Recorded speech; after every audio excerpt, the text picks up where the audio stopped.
Bueno, es una pregunta un poco técnica, pero quizá muchas personas que están acá no entienden bien este concepto.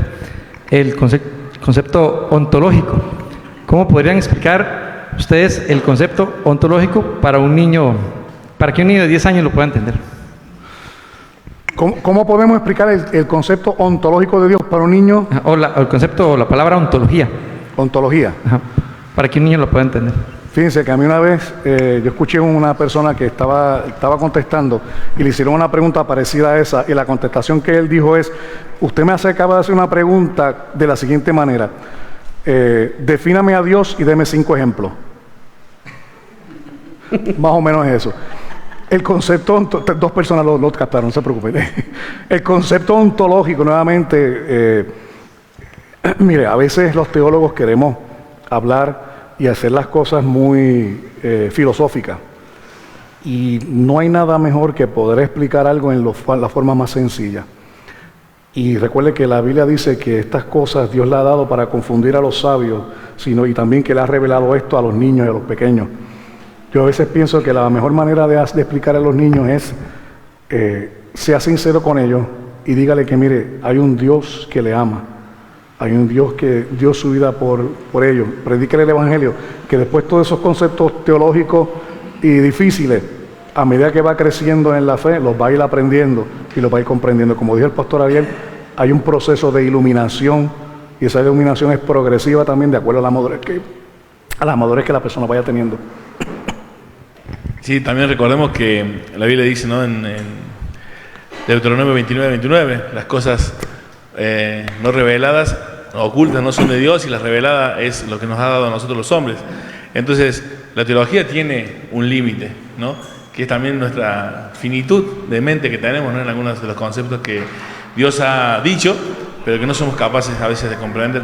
Pero, como decía bien el doctor, tenemos el Espíritu Santo, la iluminación, y en este proceso Dios se revela, ¿no?, por medio de su Espíritu Santo. Así que quizás no lo entienda un niño de 10 años lo que es la ontología de Dios o la seguridad de Dios, pero él lo entenderá y lo creerá, sobre todo por la influencia del Espíritu Santo. Aquí tenemos otra pregunta, creo que estaba dirigida al hermano Marcelo, pero dice: ¿el sacerdote Melquisedec es el mismo Señor Jesucristo?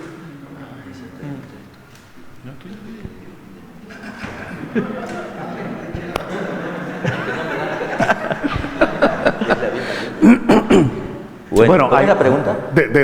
Bueno, ¿era para mí o era para todo el panel? No, simplemente me la dieron. Bueno, ok, pues yo hablo y si acaso los hermanos pues me corrigen. Melquisedec, nuevamente, Melech Shalom es el nombre de Melquisedec, que es Rey de Paz. A Cristo se le conoce como el Rey de Paz. Por ende, muchos teólogos mencionan que posiblemente la figura de Melquisedec es una cristofanía. También el concepto de que Él es Rey de Salem o Rey de Jerusalén, donde se establece nuevamente el trono, donde viene o va a venir a reinar el Señor Jesús, es precisamente en Jerusalén. Así que hay teólogos que mencionan que muy posiblemente Melquisedec es la figura, prototipo de lo que viene siendo Cristo como tal. Se hablan de cristofanías en el Antiguo Testamento o teofanías. Así que pues hay teólogos que mencionan que sí, pero no es concluso la idea de hablar de Melquisedec como Jesucristo o una aparición antes de la encarnación de Cristo. Justo me sacó las palabras de la boca. Estoy de acuerdo. Estoy de acuerdo. ¿Alguien más que tenga alguna pregunta? ¿Algo que quisieran? ¿Manuel?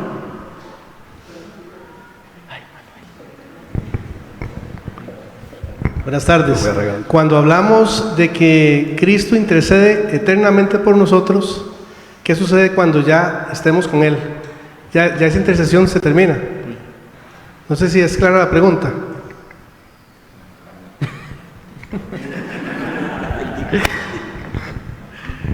Otra vez, Manuel, ¿cómo dijiste? Ok, tenemos claro que en Hebreos dice que el Señor intercede eternamente por nosotros.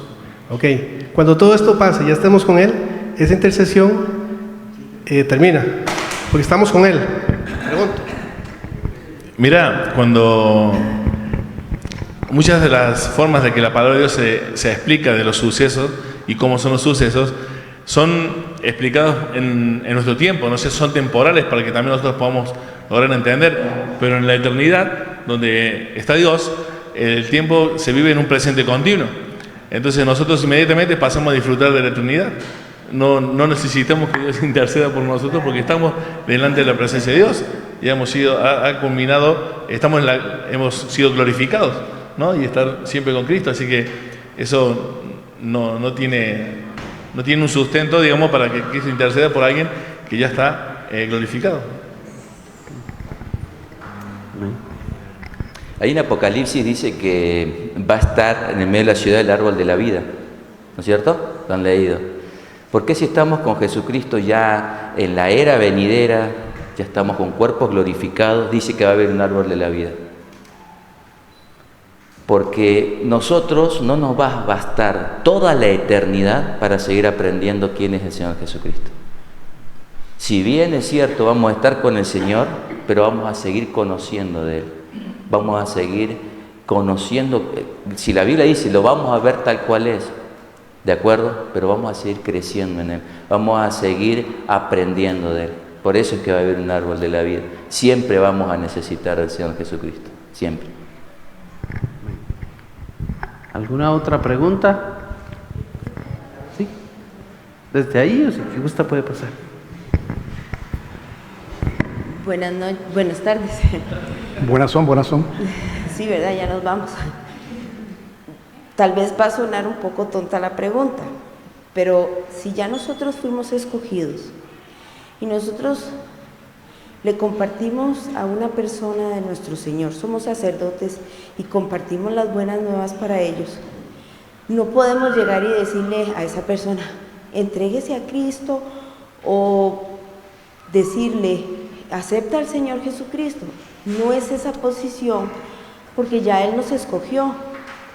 ¿Qué oración podemos hacer con esa persona para poderle llevar, o para que esa persona pueda entender de que ya está con el Señor, si Dios ya lo escogió y esa persona, no es que esa persona lo haya aceptado, sino que antes lo que hacíamos era decir, bueno, reciba al Señor Jesucristo y el resto. Sin embargo, ahora mi duda es, si nosotros ya fuimos escogidos, ¿cómo le puedo decir a esa persona que acepte al Señor si ya el Señor la escogió? Esa es mi pregunta. Vamos a hacer una introducción y el pastor Ariel lo va a especificar. Una de las cosas que fue un obstáculo en mi vida era contestar ese tipo de preguntas, decir, bueno, el Señor ya nos escogió, el Señor sabe quiénes van a ser salvos, ¿sí o no? Ahora, ¿quién lo sabe? Ahí está, lo sabe el Señor, nosotros no. Por eso es que instituye el Señor Jesucristo la gran comisión, ir y predicar. Vamos a suponer, nosotros venimos, todos ustedes han sido invitados, muchos de acá que nunca escucharon hablar del Señor. Supongamos que todos no escucharon hablar del Señor, que ninguno es salvo. Vamos a dar un ejemplo. Dentro de todas estas personas que están acá, Dios tiene un remanente. Dios tiene personas que ha escogido ya de antemano que van a ser salvas, pero eso lo sabe Dios. Entonces, como dice el apóstol Pablo en Romanos 10:17, va a ser a través de la palabra de Dios que ellos van a venir en fe, en arrepentimiento y fe, como dice Hebreos 6. Pero nosotros también sabemos, ¿no es cierto?, que esa persona cuando viene al Señor Jesucristo es porque el Señor ya estuvo haciendo una obra en él. Porque la persona no tiene la capacidad de estar muerto en este delitos y pecados, Romanos 3:23 como dice, y poder escoger a Dios, sino que el Señor le da la capacidad para que pueda escoger, y libremente va y le dice, Señor, te acepto en el corazón. ¿De acuerdo? Entonces, ahora, si la persona acepta en el corazón, es algo que Dios sabe. Nosotros no nos vamos a saber hasta que, como dice Santiago, a través de las obras, Él evidencie esa salvación. Y como dice en Primera de Pedro 2, cuando dice, desear la leche espiritual no adulterada, y dice, para que a través de ella crezcáis para salvación, no significa que nosotros vamos a ser salvos por las obras, sino que nosotros tenemos que madurar. Es como un niño que ya nació y que es un niño y que va creciendo y va tomando cuerpo y va madurando, pero es el mismo niño, no es otro. Entonces nosotros ya somos salvos, pero tenemos que madurar esa salvación, entender esa salvación, y es el propósito por el cual estamos todos hoy aquí escuchando a estos hermosos expositores, en la cual nosotros ya tenemos la tarea de poder ir y evangelizar a otras personas, porque nosotros no sabemos qué Dios va a elegir. Si va a elegir a todos, si va a elegir a Costa Rica para Cristo. A mí en lo personal y cualquiera de ustedes humanamente nos gustaría, pero no lo sabemos. Entonces, ¿cuál es nuestro objetivo? Ir y o sea, no objetivo, sino nuestra responsabilidad, ir y predicar. Y la palabra es la que convence de justicia, pecado y juicio. A mí siempre me rompe la cabeza pensando de que Dios tiene un plan salvífico para las personas, y muchas personas dicen, pero si ya esa persona es escogido, ¿para qué predicarle? Bueno, porque Dios le plació que la función o el método para alcanzar ese corazón es a través de la predicación, y nos hace nosotros partícipes en tirando la semilla para que ese corazón sea tocado por medio del llamamiento eficaz de parte de Dios.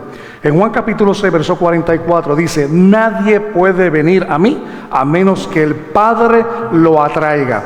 Esa palabra atraer en griego es el kuse. El kuse se utiliza, por ejemplo, cuando un pescador tira las redes y captura un sinnúmero de pescados.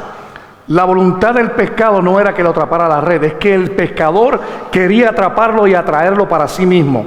De hecho, se da lo que se llama una condición cero. Por ejemplo, una condición cero en el lenguaje en griego y en español funciona de la siguiente manera. Se da una apódesis y una apódesis. Significa lo siguiente, que cuando hay una causa que es efectiva, el efecto se va a dar a cabo. Si yo derramo agua en esa loseta, la loseta se va a mojar. Eso se va a dar. Si yo suelto este celular, se va a caer. ¿Ve? Es una función que es innegable, lo que se llama una condición cero. La condición cero se da allí. Si el Padre llama, la persona va a escuchar, pero el Padre no llama a todo el mundo. El Padre tiene unas personas escogidas desde antes de la fundación del mundo, y como nos dice el libro de los Hechos, y estaban predestinados a aquellos que estaban destinados para salvación. Y no creyeron todos en el libro de Hechos, solamente aquellos que estaban destinados para salvación. ¿Por qué predicamos? Pues porque hay personas que están destinadas para salvación, y Él nos permitió a nosotros el privilegio de, por la locura del Evangelio, Él despliegue su poder para salvar a esas personas. Por eso dice que el Evangelio es locura para el que se pierde, pero es poder de Dios para salvación. Amén. Amén. Sí, yo estaba por comentar ese último versículo, ¿no? Porque ese llamamiento de Dios, el que hace, Él lo hace por medio de la palabra. O sea, nadie puede ser salvo si no se ha expuesto a la palabra. Nosotros no podemos salvar a nuestros hijos, pero nuestra responsabilidad es ponerlos a la palabra para que puedan ser salvos. Así que como nosotros no sabemos quiénes son los escogidos, nosotros llamamos a todos, pero eficazmente, como dijo el doctor Manuel, Dios tiene ya a los que escogió y eficazmente serán llamados por Dios. Pero como nosotros no lo sabemos, tenemos que llamar a todos, ir y predicar el Evangelio a toda criatura. Pero como siempre digo, si no exponemos a las personas a la palabra de Dios, no hay salvación. Tu ejemplo, mi ejemplo, puede hacer mucho, pero no salva a nadie. Podemos ser los mejores padres, pero si no les ponemos a la palabra, ¿por qué? Porque no me avergüenzo del Evangelio, porque es poder de Dios para salvación. Amén. El pastor Cristian tiene una pregunta. Recientemente, hace unas semanas atrás, un querido amigo que estaba predicando en su iglesia, en su euforia, hablando el Evangelio, él dijo: Dios mató a Dios en la cruz. Tuvo que retractarse de ese comentario, y pensando en un libro que escribió el pastor John MacArthur que se llama ¿Quién mató a Jesús?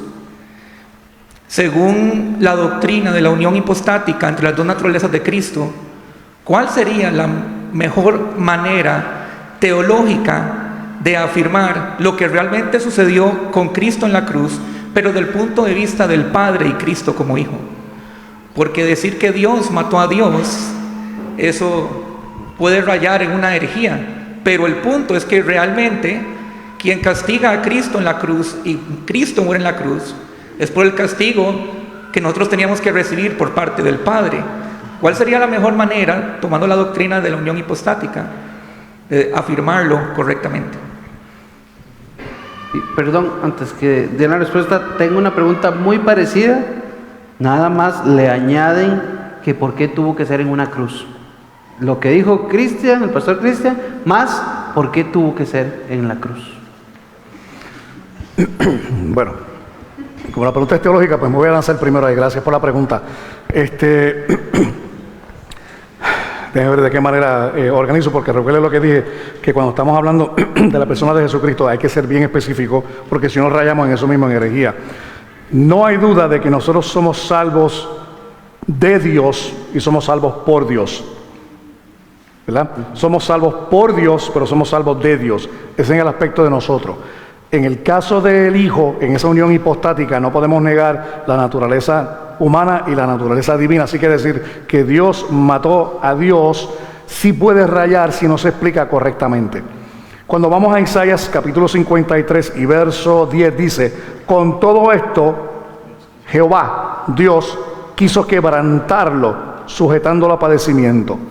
Así que cuando nos hacemos la pregunta, ¿quién mató a Jesús? Jesús es Dios, sí. ¿Quién mató a Jesús? Usted y yo lo matamos por nuestro pecado. Pilatos lo mató por su decisión. Los romanos lo mataron porque lo ejecutaron. Pero también en ese sentido el Padre ofrece en sacrificio o ejecuta al Hijo en la cruz del Calvario. Tenemos que hablarlo de una perspectiva económica, en una operación ad extra de la Trinidad, y no mencionarlo como él lo dijo, porque se puede tomar como una operación que viene siendo ad intra. Él mismo se ofrece y él mismo se mata. Eso trae una implicación, porque estaríamos diciendo, si Dios mata a Dios, significa que el Padre mató al Padre. Eso es una herejía que se llama patripasionismo.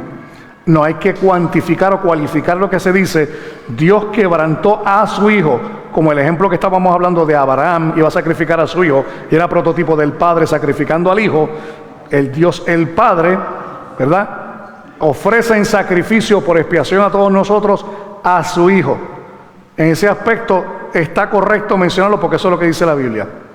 Jehová quiso quebrantarlo, sujetándolo a padecimiento. Lo dice Isaías. Pero hay que explicarlo. Muchas veces, a veces se le zafa algo a uno, pero si uno no lo explica correctamente, se puede malinterpretar. Y ese es el caso. Yo creo que la persona no supo explicar lo que estaba hablando, porque se tomó de una perspectiva ontológica. Dios no se puede matar a sí mismo, porque Dios en esencia es vida, y aquello que es vida no se puede asesinar a sí mismo, porque entonces habría que tener otra vida existente y tendríamos una regresión de causas y efectos por toda la eternidad, y no habría un principio o un ser necesario. En ese sentido, no. Pero hablando desde la perspectiva económica, el Padre envía a la cruz del Calvario y ofrece a su Hijo en sacrificio en propiciación de nuestro pecado. Es la manera más correcta para mencionar. No sé si el hermano tiene algo para añadir. No, creo que a veces no tenemos que filosofar con las palabras de la Biblia, ¿no? Y inventarnos nosotros cuestiones o conceptos para tratar de hilar algo que sumamente, por decirlo de una manera, teológico, ¿no? Y revelado de una manera que no está a veces revelado de una manera tan coherente para nosotros pensarlo de esa manera. En el ejemplo de Abraham, ¿no?, él levanta su mano y cuando está por matar a su hijo, no le dice que no. Pero cuando Dios levantó su mano para matar a su hijo, la mano siguió y murió Jesucristo. Entonces, es lo mismo que el concepto de, como creo que lo nombré en la predicación, del pecado, ¿no? Que Cristo se hizo pecado por nosotros, ¿no? Fue hecho pecado por nosotros. Teológicamente, Dios no tiene relación con el pecado. Dios no fue hecho pecador, porque Él es Dios, ¿no? Tenemos que entender a la luz de la teología de la palabra del Señor, de todo lo que dice la Escritura, y es el principio de esos verbos usados allí, es que Él fue hecho, ¿no? Fue hecho ofrenda por nuestros pecados. Él le fue imputado nuestro pecado. Y nosotros recibimos la imputación de su justicia. Así que hay que tener cuidado, como dice el doctor Manuel, de los conceptos, de decir cosas que, si no lo entendemos bien, vamos a una herejía. ¿Por qué en una cruz? Porque a Dios le plujo. A Dios le dio el deseo de hacerlo de esa manera. Pero también, mire, Dios expresa muchísimas cosas en cuanto a la cultura y el contexto donde se encuentra. Y yo creo que el vituperio más que brinda más afrenta, el vituperio más humillante, más doloroso, era la cruz del Calvario. De hecho, se tuvo que sacar una palabra, se inventó una palabra, excruciante. Esa palabra no existía y se aplica específicamente a ese sacrificio que fue construido primeramente por los fenicios, luego los filisteos y fue perfeccionado por los romanos. Y los romanos, un instrumento dolorosísimo de muerte, nos dice la Biblia, pero cuando vino el cumplimiento del tiempo, Dios envió a su Hijo, nacido de mujer y nacido bajo la ley, para que redimiese a los que están bajo la ley, a fin de que recibiésemos la adopción de hijos. Hubo un cumplimiento del tiempo donde todo lo profético se llevó a cabo en ese sentido y se cumple en la persona de Jesucristo.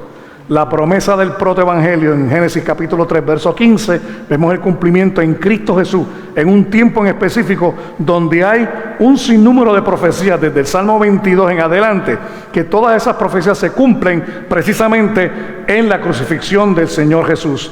Me han rodeado las manos holladaras, me han rodeado toros, grandes toros de Basán, en el Salmo número 22. ¿Qué implica? Los toros de Basán eran entidades demoníacas, porque se adoraban a Baal con toros. Grandes toros implica, Basán eran unos montes de Golán donde se ofrecían sacrificios a Baal. Cuando dice grandes toros de Basán, me está hablando que estos no fueron demonios nada más, eran principados, potestades, gobernantes. Y en el libro de Colosenses nos dice que Cristo los expuso que públicamente triunfando sobre ellos en la cruz, aleluya.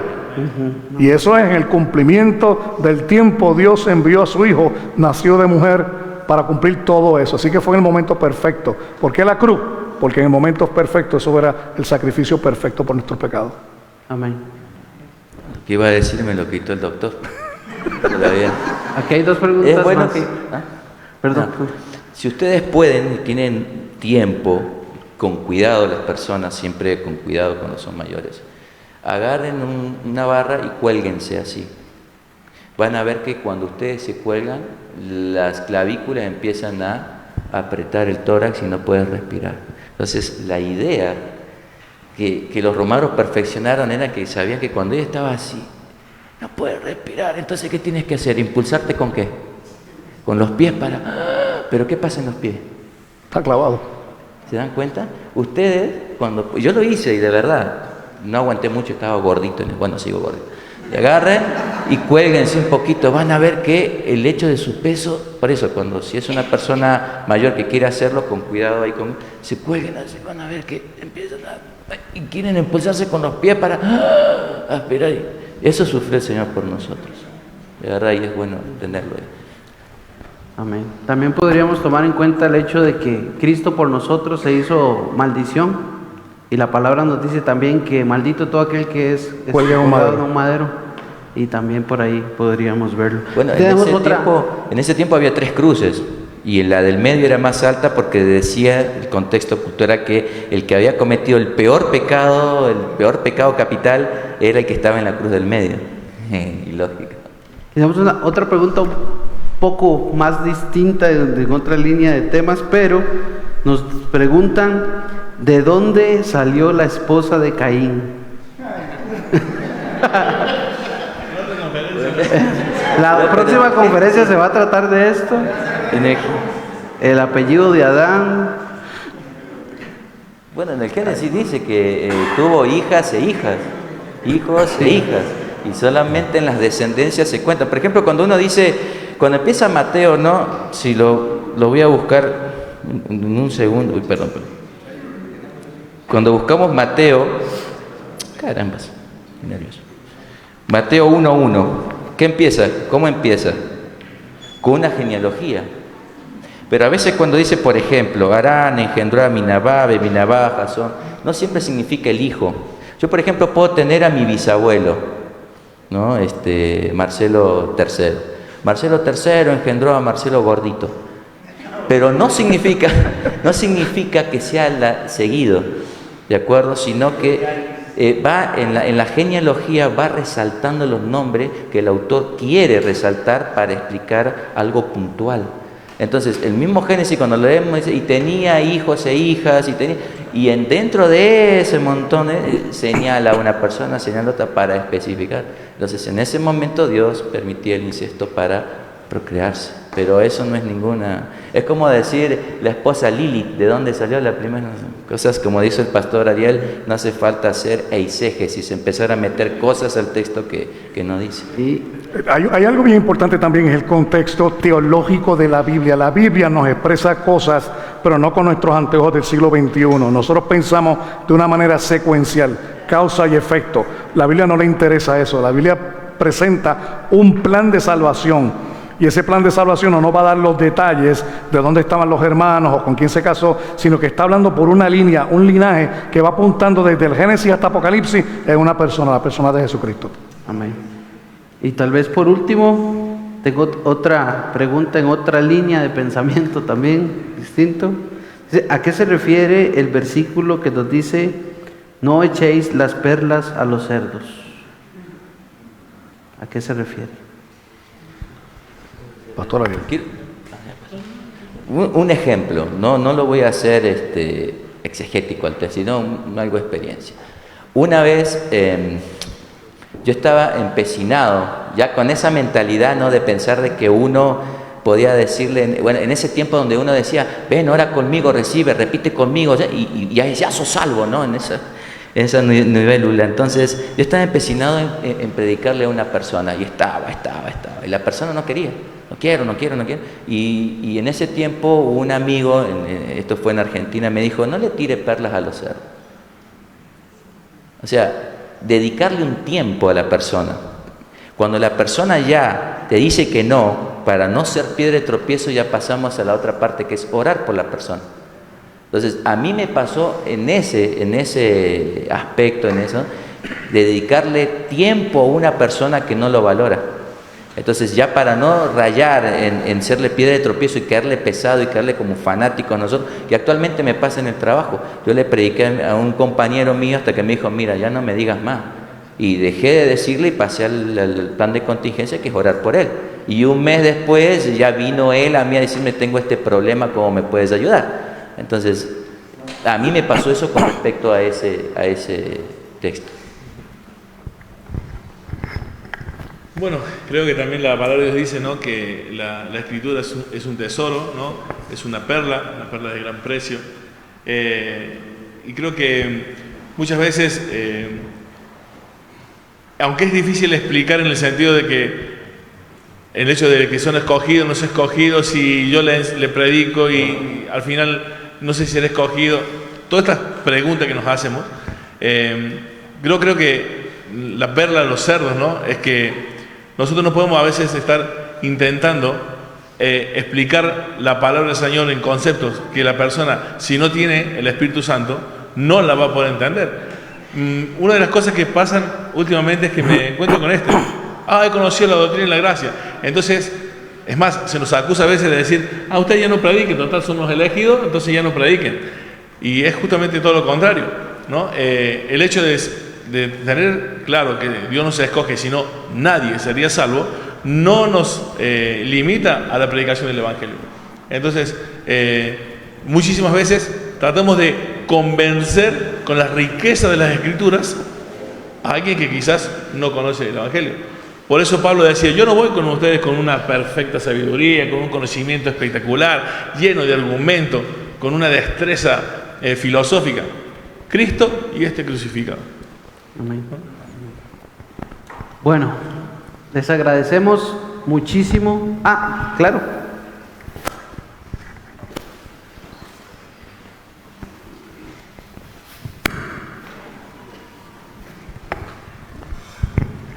Buenas tardes. Buenas. Ay Dios, me voy a meter en un problema porque es que esta pregunta es muy compleja y me voy a meter en el tema de tanto la divinidad de Cristo como la Trinidad también. Pero bueno, voy a tratar de formularla de manera que quede un poco clara.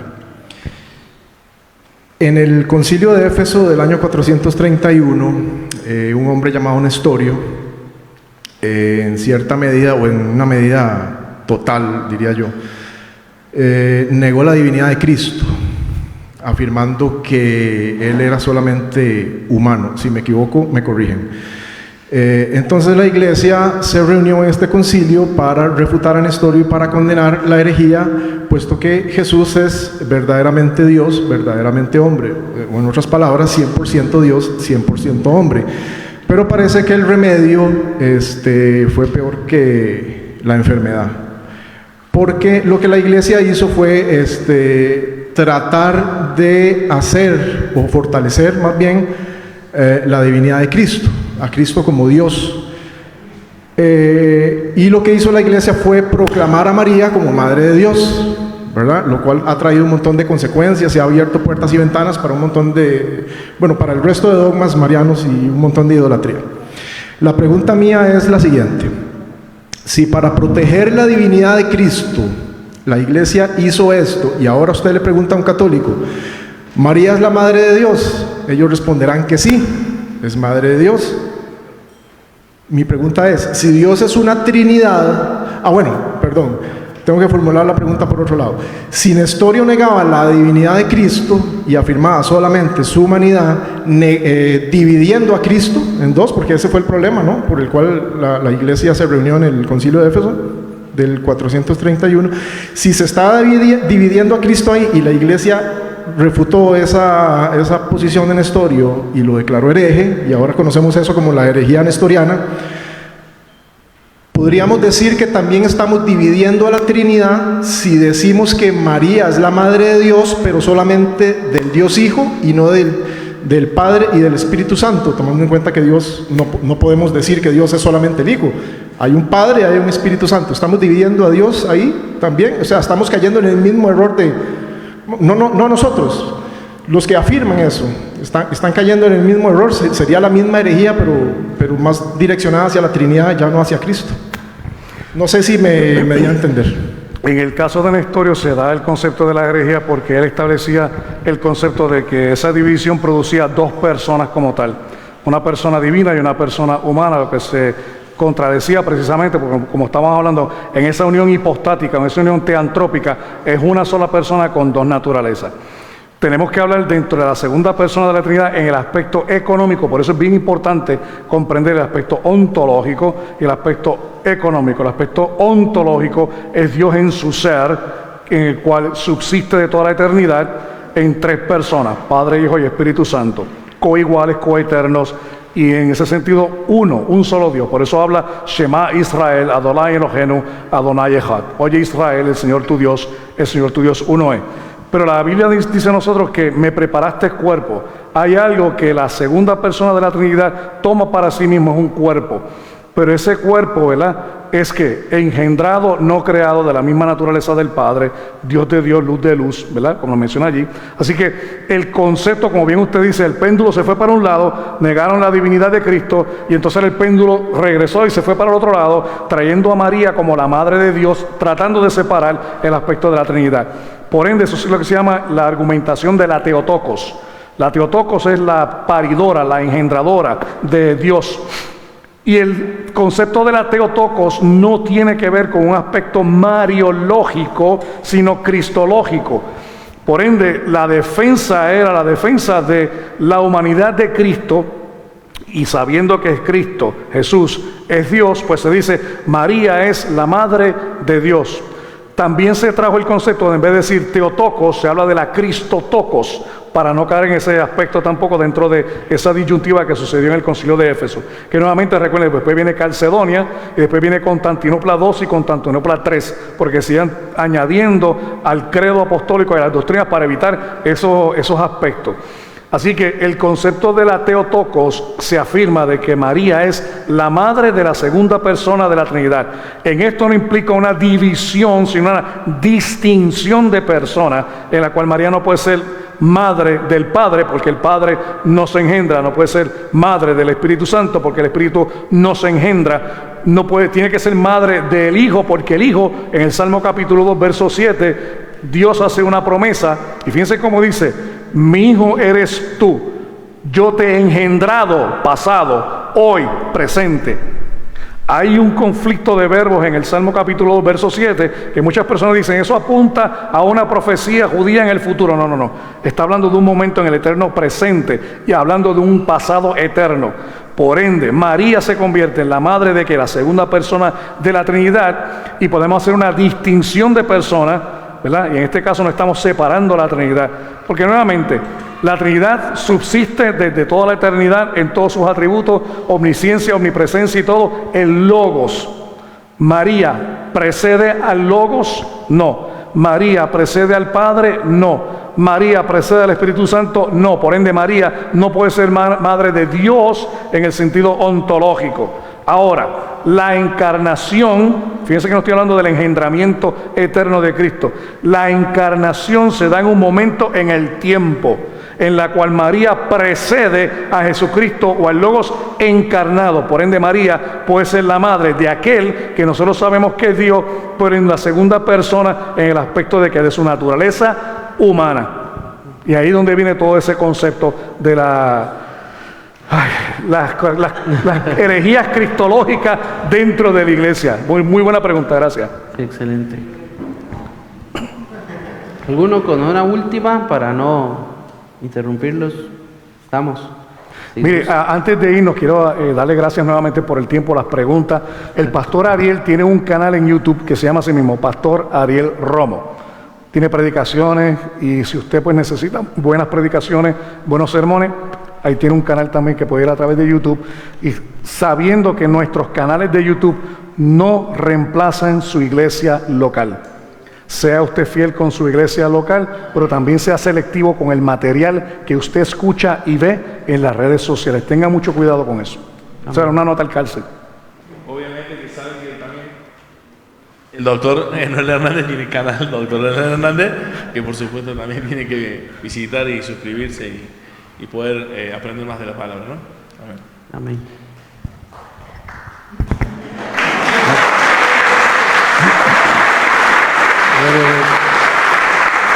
De verdad que estamos muy agradecidos porque hayan llegado hasta este momento. Realmente sé que es cansado que estar ahí todo el día, pero la gloria sea para el Señor, ¿verdad? Y sé que todos queremos honrar su nombre y queremos disfrutar de las verdades y la vida que Él nos permite tener y nos ilumina por medio de su Espíritu. Pero si gustan, nos ponemos de pie para despedirnos en oración.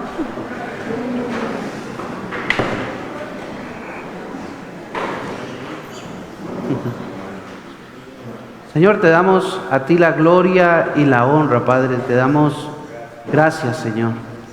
Gracias por este día, Señor, en el cual pudimos aprender más de ti, Señor. Gracias, Señor, por cada hermano que ha pasado aquí al frente a exponer, Señor, de la teología que tú nos has regalado, Señor. De tu palabra, Señor, divina, Señor, inspirada por ti, Señor.